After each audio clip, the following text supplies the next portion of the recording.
shots go in, and sometimes they don't. So I thought they missed some open ones, but I also thought that our defense and we shots. Even during the regular season meetings, you guys did a really good job of keeping Powell from a lot of the alley-oops, and you were able to do that again. Without giving away secrets, why do you think you guys have been effective in doing that? Well, it's a big part of their offense, and played this team a lot. Obviously, pretty much 4 times a year. Powell's been a big part of their offense for years. He's had plenty of games where he's gotten free and had 4 or 5 dunks, and there's got to be an awareness. You can't give up the easy ones, and so we're doing our best. I think he got one last night, and we're doing our best to take that lob away, but easier said than done. The Mavericks are here kind of unexpectedly. I think most people would agree. And they're having the time of their lives. But you guys are grizzled veterans with this sort of thing. Is it still a giddy kind of become a work process for you and your team? No, it's a giddy kind of fun. I mean, especially having missed the playoffs the last 2 years, I think our guys are really excited to be here. We also have a lot of young guys who weren't here, for the 5-year stretch of getting to the finals. So it's a good combination of some the vets being hungry and excited to try to get back to the finals, and a group of newer additions, both young players and vets who have signed here over the last couple of years or who we traded for, guys like Wiggs and Otto, Jordan Poole. They haven't tasted it yet, so it's a good mix. With Klay Thompson, he's obviously not where he was in 2019 or back to pre-injury Klay form, but is this kind of where you saw he would be at this point in his recovery after overcoming 2 serious injuries? Yeah, I mean, I think the biggest thing when Klay came back in January was that it would take some time, but there was a good 4 months before the playoffs would start, and so he had the time to get his legs underneath him and to put the work in, and I think he's gotten more and more consistent as time has gone by. So he's in a good place. He's playing really well for us. So we're thrilled to have him back. It wasn't for a lot, but Klay did get some reps guarding Doncic when Wiggins was out. How did you think he did? And what's the thinking? There's just a bigger body. He can kind of lean on him a little bit. Yeah, I think you have to put your bigger on Doncic. He's just too strong for the smaller guards. So Klay is the obvious next option after Wiggs. So he'll continue to see some time against him. You basically just, when you had Wiggins out and Doncic was out, you saw Doncic go in, you put Wiggins back in. Was it almost that reactive? It wasn't quite, exact. I think there were a few minutes out there where Klay was him and Wiggs was on the bench, but Wiggs is our primary defender on Doncic for sure, and we'd like to keep him on him as much as possible. How much do you enjoy that chess match between yourself and Jason Kidd or any opposing coach for that matter, but that back and forth and that whether it's subbing guys in and out at different times or whatever it is within the game, adjustments that you make, how much do you enjoy that piece of it? I think that's the fun part of all this. Regular season, you're much more likely to just kind of stick to a substitution pattern, a format. Playoffs come and every possession is really meaningful, and you're constantly having to think a move ahead, and you study so much more closely, and that's what we love as coaches. I think that's the that's the fun part. So playoffs are the best time of year for everybody.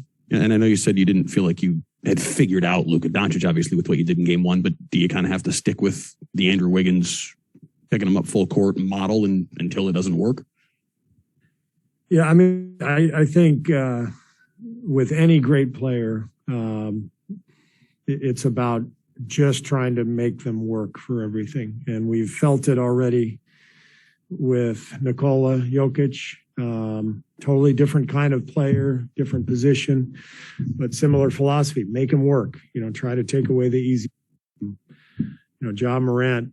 Can we take away the dunk, transition stuff? Like it's just sort of an automatic that every coach in the league would follow.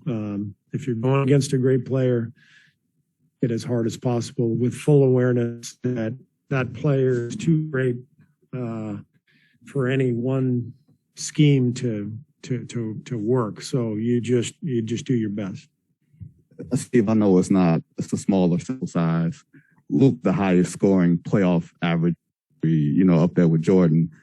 So as a coach, is it a certain amount that you will concede and say, I want to keep him to under 40?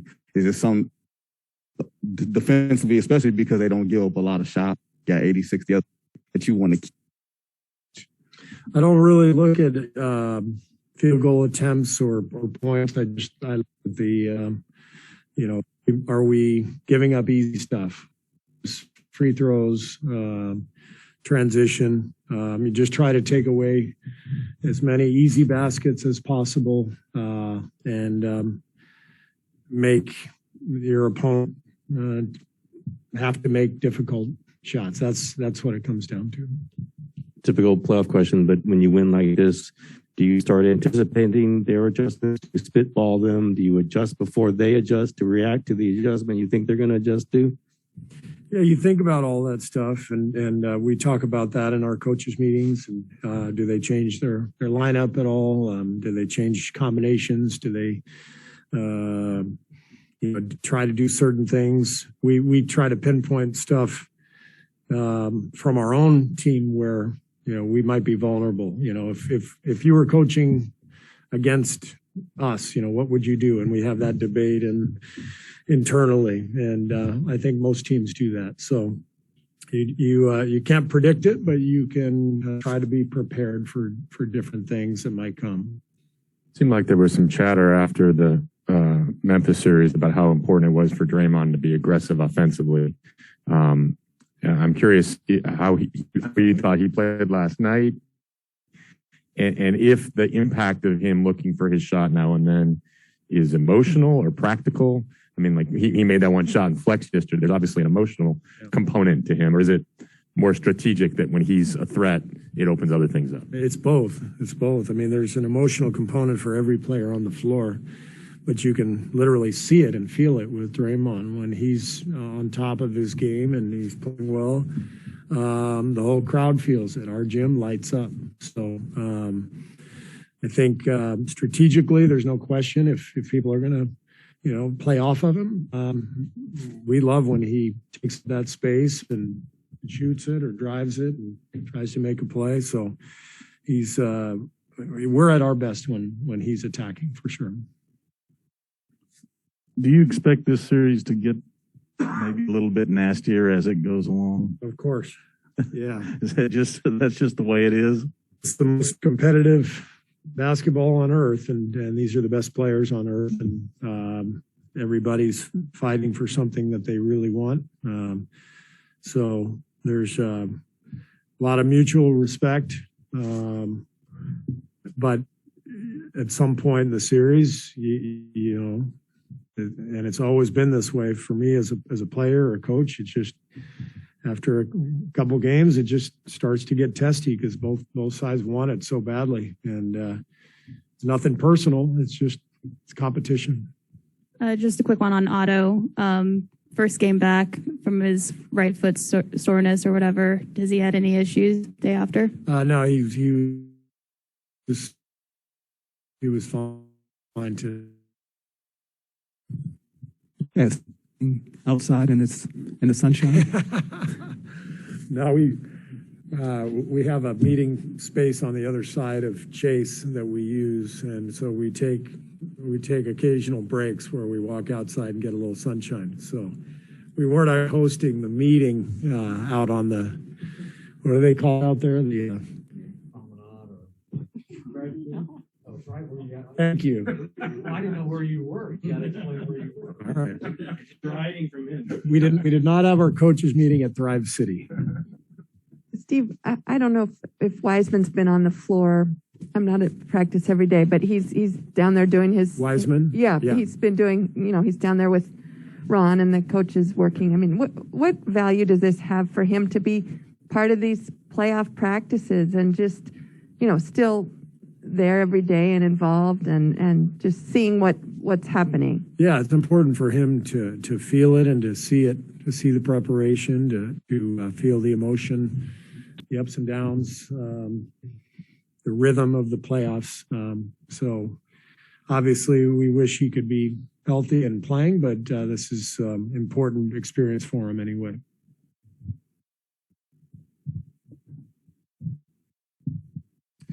When it comes to a guy like Luka and this Mavericks team and how the roster is constructed, is there a template that you go back to, whether it's a player that you faced in a playoff series or a team that you're going to and saying, hey, we could maybe, this Mavs team's a little similar to that. We could pull some things from this series.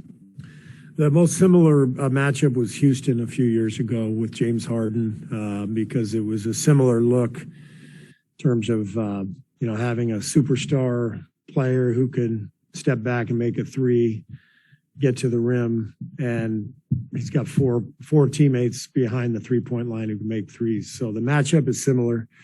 I'm not sure how helpful that is. We have a very different team now compared to 3-4 years ago when that matchup took place. But it does remind me, Luka and James. There's a similar pressure that you feel on every possession where they can create an easy shot for their teammate or themselves. Let's go one or two quick ones on Zoom. Maria, go ahead. Hi, Steve. Hope you're well. I was wondering what was promising to you about this first win? What stood out to me? What was promising? Yes. Promising. Well, I thought our energy and our defense and our rebounding was there, and that's the first thing you kind of always want to ask from your players is just the energy and the effort. And I thought our shot challenges were great. They took 48 threes. It's a lot of effort to get out and challenge shots all game and still cover the paint. And so our guys worked really hard and competed well. And I think that's the first step. And as you go during the series, you start tendencies, you start to get to know player tendencies, and you've got to improve with each game. And that's what we're trying to do. Monty Poole, go ahead. Hey, Steve. How important is it that you guys are able to sort of dictate the pace of the game like you did last night and get as many transition points as you possibly can so they can't set up their half-court defense? Yeah, it's interesting, Monty, because I felt like we pushed the ball well in transition, and then you look at the pace, at the end of the game, and the pace was 95, which is really low. So it's going to be really hard for us to speed Dallas up. I mean, the way they play, they're in full control of their offensive possessions. They take care of the ball. They're very methodical in the way they work. So we're not going to be able to speed them up much, but if we can get out and run, and get some transition baskets like we did last night, it's clearly a big help. Great, thank you. We're going to have Draymond